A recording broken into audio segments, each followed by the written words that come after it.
Hello बच्चों, let's read the question. The question is match the column 1 to column 2। Column 1 को column 2 से match करना है। Column 2 में आपको ग्राफ के स्लोप और एरिया के बारे में बोल रखा है और कॉलम 1 में आपको क्वांटिटीज दे रखी है। तो देखिए, सबसे पहली चीज तो हमें इसके की कॉन्सेप्ट में जो पता होनी चाहिए, हमें पता होना चाहिए। सबसे पहले हम बात करते हैं सपोज वेलोसिटी की। वेलोसिटी जो हमारी होती है वो होता है डिस्प्लेसमेंट अपॉन टाइम। ठीक है। फिर हमें पता होना चाहिए एक्सेलरेशन का। एक्सेलरेशन मेरा होता है change in velocity, rate of change of velocity, DV upon D. ठीक है। अब वेलोसिटी मेरी वेक्टर क्वांटिटी होती है, मतलब मैग्नीट्यूड के साथ साथ डायरेक्शन की जरूरत होती है। डिस्प्लेसमेंट भी मेरी वेक्टर क्वांटिटी होती है, मैग्नीट्यूड के साथ साथ मैग्नीट्यूड के साथ साथ डिस्टेंस डायरेक्शन की भी जरूरत होती है। और सिमिलरली एक्सेलरेशन जो मेरी होती है वो भी वेक्टर क्वांटिटी होती है। तो इसमें एक चीज जो आपको पता होनी चाहिए, जो बहुत जरूरी है, अगर दो चीजों का डिवाइड हो रहा है और उनके बीच में अगर मैं ग्राफ खींचती हूँ और ये चीज जिसके बराबर है तो स्लोप से मिलेगी मुझे। और अगर दो चीजों का मल्टीप्लाई हो रहा है, ठीक है, सपोज डिस्टेंस का मल्टीप्लाई हो रहा है टाइम के साथ, तो अगर इन दोनों के बीच में मैं ग्राफ खींचूंगी तो वो मुझे मिलेगा, डिस्टेंस इनटू टाइम क्या होता है, स्पीड। तो वो मुझे किससे मिलेगा, एरिया अंडर द कर्व से मिलेगा। अगर मल्टीप्लाई हो रहा है दो चीजों का तो एरिया जो देगा वो थर्ड क्वांटिटी देगा, और डिवाइड हो रहा है तो स्लोप जो होगा वो थर्ड क्वांटिटी देगा, जो उन दो इनके बराबर है। ठीक है, ये चीज आपको ध्यान रखनी है। देखिए, सबसे पहले हमें दे रखा है डिस्प्लेसमेंट। तो डिस्प्लेसमेंट जो है वो हमें किससे मिलेगा, हमने अभी बोला कि डिस्प्लेसमेंट जो मेरा होता है वो किसके बराबर हो जाएगा, डिस्प्लेसमेंट वेलोसिटी इनटू टाइम के।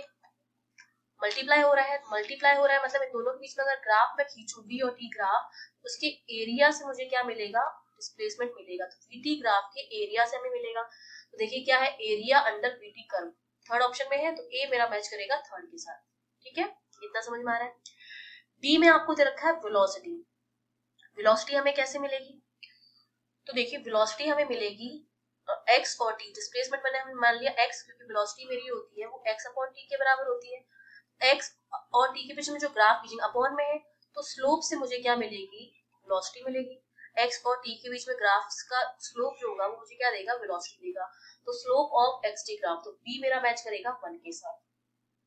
ठीक है। अब सी में दे रखा है हमें एक्सेलरेशन। एक्सेलरेशन जो हमारा होता है वो होता है डीवी अपॉन टी।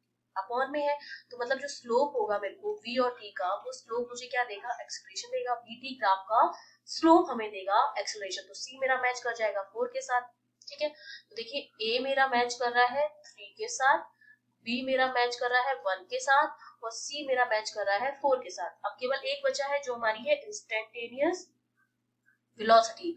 तो इंस्टेंटेनियस वेलोसिटी की अब अगर मैं बात करूं, तो देखिए सिर्फ अगर वेलोसिटी की मैं बात कर रही हूँ तो वो तो मुझे मिल रही है एक्स अपॉन टी से, मतलब एक्स और टी के बीच में जो ग्राफ खींचा उसका स्लोप जो होगा मुझे वो क्या देगा, वेलोसिटी देगा।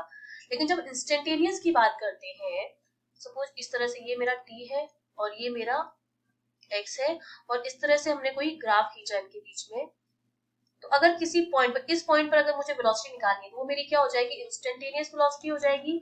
उस इंस्टेंटेनियस वेलोसिटी के लिए यहाँ पे मुझे क्या खींचना पड़ता है, टेंजेंट खींचना पड़ता है। ठीक है। तो टेंजेंट जहां टच करता है एक्स और वाई एक्सिस पर, वो मेरी क्या हो जाती है, इस पॉइंट पर एक्स और इस पॉइंट पर टी को हम डिवाइड करेंगे तो इस पॉइंट पर मुझे इंस्टेंटेनियस वेलोसिटी मिल जाएगी। तो इंस्टेंटेनियस वेलोसिटी हमें किससे मिली है, टेंजेंट से हमें मिलती है। ठीक है। तो ये मेरा किसके साथ मैच करेगा, डी ऑप्शन मेरा मैच कर जाएगा 2 के साथ।